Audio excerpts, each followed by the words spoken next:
visited with a couple staffs that play against it all the time, have knowledge of it, got their thoughts and ideas on how to defend it, do's and don'ts of how you should play it.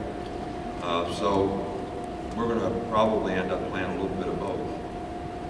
I had, Pee Wee is my #1 caller on the radio show last night, and he always has really good coaching points. But last night, playing nickel against this, I'm not sure. I like the idea of getting more speed on the field, but the #1 play you got to stop is a dive. However they run it, whether it's a D10 trap or ride dive or belly G, they got about 3 ways that they run it. Yeah, that's the #1 thing you got to stop, because if you don't stop that, you might not see the rest of it. And they're going to 3 and 4 and 5 yard you to death, and it's always going to be 4th and 2 or 4th and 1, and they're going to go for it unless they've got terrible field position, and you're always going to be behind them down a distance. But it is a difficult offense to give negative plays to. When the point of attack changes from the time the ball snapped to a possible B-gap play, to a quarterback running, to a pitch, everybody's got to be disciplined in what they do. So when you start blitzing and pinching and making it happen, you're not going to have enough people on the perimeter to play the pitch. And most of their big plays come on play action passes and their perimeter plays, the big plays. So it takes a lot of patience, which I'm sure you all will have in watching the game.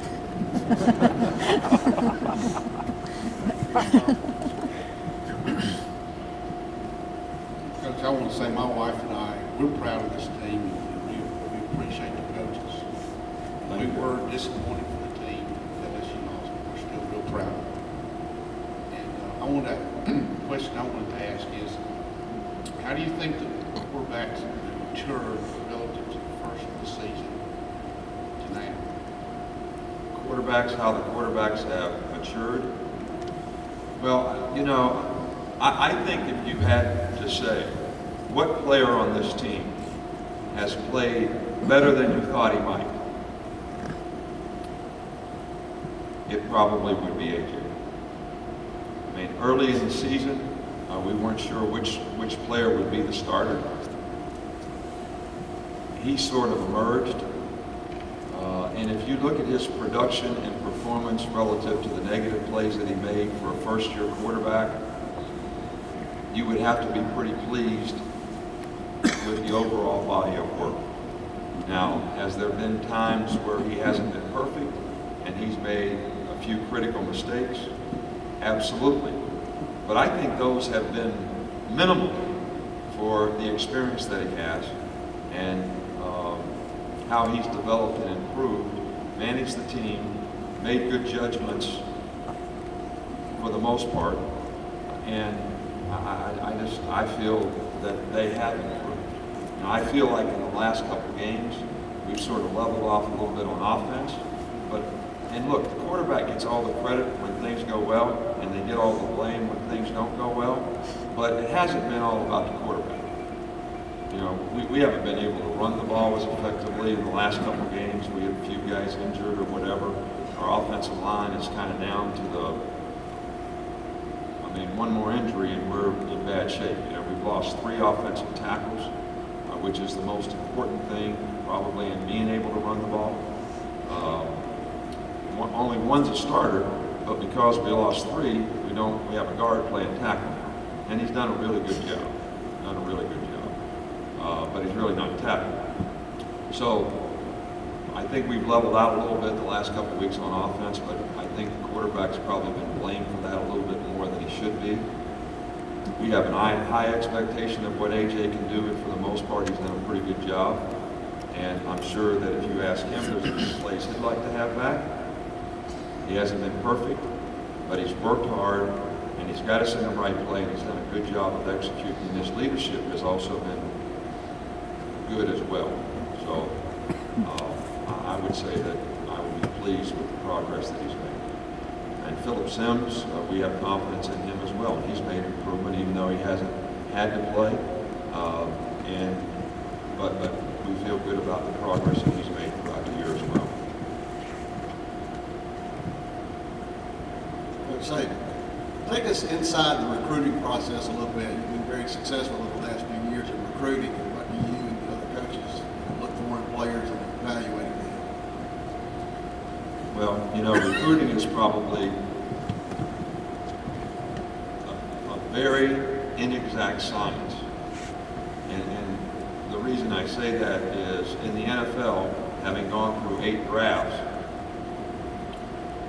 you can do much better job of trying to evaluate every player than what we have the opportunity to do in college for a high school player. I mean, you have a combine, you can go work guys out, you give them intelligence tests, you give them personality tests, you do all kinds of things to evaluate players. But yet there's still guys that get picked in the first round that are total bust, and there's guys that are free agents that end up making the Pro Bowl. So my point is recruiting is a very inexact science. But I think if you can sort of organize that science to the best by defining exactly what you want and exactly what you're looking for, you can minimize the opportunity to make mistakes. Now, we have a criteria for what we're looking for in every player, at every position, and the criteria is different. And we're always trying to evaluate 3 things: attitude and intelligence, size and speed to play the position, and then physical ability to play the position based on the criteria that we have. Now, I use defensive backs because that's what I always coached and, sort of developed this criteria with Belichick way back in Cleveland. But there are 3 critical factors to being a defensive back. You have to be able to play the ball in the deep part of the field, you have to be able to tackle, and you have to be able to play man-to-man. All right, so those are 3 critical factors. Now, we could break that down and say, all right, what do I have to do to be able to play the ball in the deep part of the field? Well, you got to have good ball judgment. That's number 1. You may not have good hands, which means you may not be able to finish and make an interception, but at least you get your hands on the ball. You don't misjudge the ball. To be a good player man-to-man, you might have to have change of direction. You got to come out of a break. You got to have explosive quickness. You got to have quick feet. You got to have a certain amount of speed. And then we define what do we want in the corner, what do we want in the safety size-wise. 6 foot, 180, less than 4'5" is what we're looking for a corner. So that's the size speed criteria for a corner. All right, so when we go shopping, that's what we're looking for. Now, the character and intelligence part of it, we have critical factor, 13 questions that we ask about the player's character, to the guidance counselor, to the people at the school and all that, and that's still the most difficult thing to evaluate, and the NCAA rules keep making it more and more difficult because you have less time to spend with people who know the players. You can bring them here, but you can't go there as much. So we take all those factors into consideration, and we grade that on a 1 to 5 scale. In the NFL, we graded it on a 1 to 9 scale, and then we decide these are the best players that we're going to try to recruit at that position. And a lot of the mistakes that we made in recruiting, and we make them because it's an inexact science, are because the people really don't fit the criteria of what we want. All right, and a good example would be, I have coaches that still come to me, and they say there's a 5'11", 205-pound, 4'6" linebacker who's playing outside back on the 4-3. Never has to take on the block. All he does is fast flow and jump over. And this is the greatest player since sliced bread. And I think we should offer him a scholarship. And I say, well, where's he going to play for us? Because that's not our criteria for a linebacker. You understand what I mean? I mean, we're playing at 3-4. We need big guys that can go flathead the guards if they need to. And they got to run well enough that if we're not doing that, they can jump over and run too.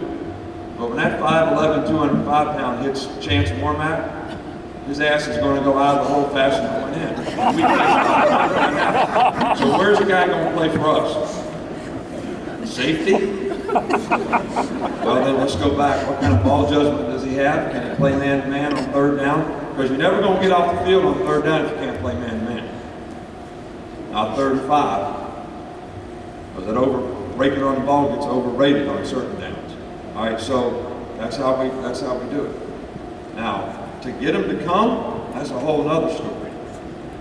you know, in terms of the organization you have, how you market and sell the program, the institution, the community, everything about it, which we have a lot of positive things to sell here. So, you know, we've been able to get our share of it. But, you know, the thing that makes it most difficult in recruiting is the players all want to be told that they're going to be able to play. And when you start getting really good players, and I think this has affected us in recruiting in the last year or two, is we've lost some players because they think it could go someplace else, maybe even a little lesser program, because they've been convinced that they can play earlier. And they sit here and see somebody like Nante Hightower, Julio Jones, who has a couple of years left, and they don't want to come to school here because they don't think they can play. You know, and what I think is guys should look at, I said, do you want to play in the NFL? Every guy wants to play in the NFL. When are they going to start looking at you relative to being an NFL player? After you're here for 3 years. So why don't you go to school where you're going to become the best player in 3 years, not where you're going to play next year? Because how you develop as a player. And you know, we have a history here of, we have the highest number of players make NFL football teams from our programs in the past, Michigan State, LSU, and here at Alabama, of any college football program in the country. Our guys get drafted higher and get more opportunities because of that. Because there's less risk. You understand? Those NFL teams are like an insurance company. All right? That owner's going to give you $1 million. He wants to make sure he gets a return on his investment. That means that guy's going to play for him. He's not going to give him the money. You know, when I was in Cleveland, we gave a corner, I won't say his name, $1.2 million signing bonus in a 2-year contract, 1.4, $700 a year. And the guy was a good player, but he was a bad guy. And in 1993, we had a good team, the best defense in the league, and we went like 7-9 or something.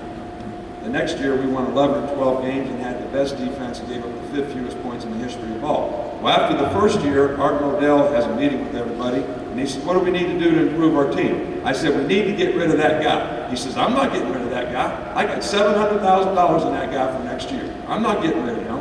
I said, well, if you're asking me what we need to do to get better, you need to get rid of him, because he's ruining all the young ones we got that are good players. And I mean, he cried, he spilled his coffee, he did everything he could do not to do it, but we did it, and we got better because of it. So.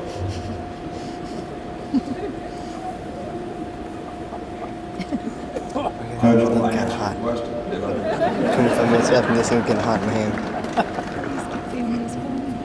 Good answer. Coach, question for you here. This morning, when my best friend Regina and I were fixing to come over here and we're trying to come up with some good questions to ask you, she came up with a really good question to me, and maybe it's a stupid question, I don't know. Let me throw it out to you. Why didn't she ask it? Anyway, with field goal kickers being such a big part of the game, and thinking back to LSU and that game, how do you coach field goal kickers? How do you coach them? Well, I think field goal kicking and punting both are a lot like playing golf. You know, golf swing. You know, there's some technical aspects that every player has, or every golfer has, that when I do these certain things, I seem to play better, hit the ball straighter, hit the ball better, or whatever it is. And I think that we try to recruit our kickers that we have a history on of people who have coached them in the past that can sort of give us the benchmarks of what helps this guy kick well. And, you know, I really think it's a shame that everybody is so hard on, you know, we had 12 plays inside that started inside the 25-yard line for a net minus 17 yards. And we had a interception that was ran to the 2-yard line that we clipped the guy on, so they got it on the 50. So when we have the ball on the 23-yard line and it ends up on the 33-yard line, and and we would have had a 42-yard kick that turns into a 51-yard field goal, and everybody gets pissed off at the kicker because he didn't make it. I'm pissed off at the offense for how did we go backwards for 10 yards to start with. And in a lot of those cases, they were self-inflicted wounds. LSU's team did nothing to make us go backwards. 12 guys in the huddle twice, and had that all year, and made those same substitutions 1,000 times. So, hard to explain. Hard to explain. Hard for anybody to explain to me. Hard for the players to explain to me how it happened. So, we recruited another I kicker. guess it's hard to hold it still like this. But the other thing that's hard about kickers is you got to be right on the guy. Because once you give them scholarship, you can't have 3 of them on scholarship.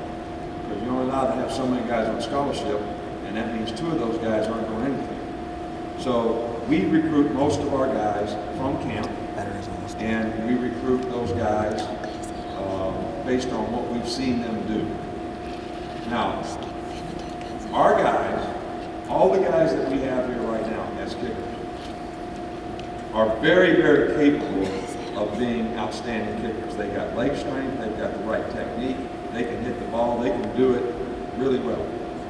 But you have to have the right psychological disposition about being able to duplicate that all the time, and you got to duplicate it in the critical time in the game. No different than a golf ball. And you duplicate your swing when you're trying to hit the 5-iron to win the U.S. Open. I mean, that's what we're talking about now. Maybe you can relate to that, maybe you can't. But they're capable. They have to have the right psychological disposition to make a kick in the critical time in the game. And hey, I don't know how many people here played basketball in high school or whatever, but when the coach said, we're going to let this guy shoot the shot to win the game, and you all looked like, what are you talking about? We don't want that guy shooting. Why'd you think that? Because you knew the guy didn't want to shoot it, right? Just like I read you something about Michael Jordan. Scottie Pippen was a great player, but he never wanted to take the last shot. He'd give it to the other guy who wanted to shoot. What is that? Doesn't mean one guy's a better shot than the other. It just means how a guy thinks when it's time to make the shot. So, and I think that in the maturity of our guys where they are is really the bigger issue. We recruited those guys. We made those decisions on those guys. So you shouldn't be critical of those guys. You should be critical of us and me for bringing them here. Okay, so let's don't criticize the kickers anymore. Let's just put it in the paper that Nick messed it up when he brought that guy here. That's the problem. That's why we lost the game. It's not the kid's fault. Can we do that from now on? All right. So start throwing stuff at me if you want. But we made the choice and we made the decision. And we thought the guys were capable. Now, we recruited another guy. And so we're going to have 2 kickers on scholarship next year. So we didn't do a very good job of evaluating something. Because we picked a guy to do something and maybe he hasn't done it to everybody's satisfaction. But I do believe he has the capabilities of doing it, and we're going to continue to work with him so that he can do it. Can you speak to the status of 2 or 3 of your players, the 2 injury boys, the Quanjo brothers, and the status of Ron Carter? I'm sorry, I didn't hear all the questions. Can you speak to the status of the Quanjo brothers and their injuries? And can you speak to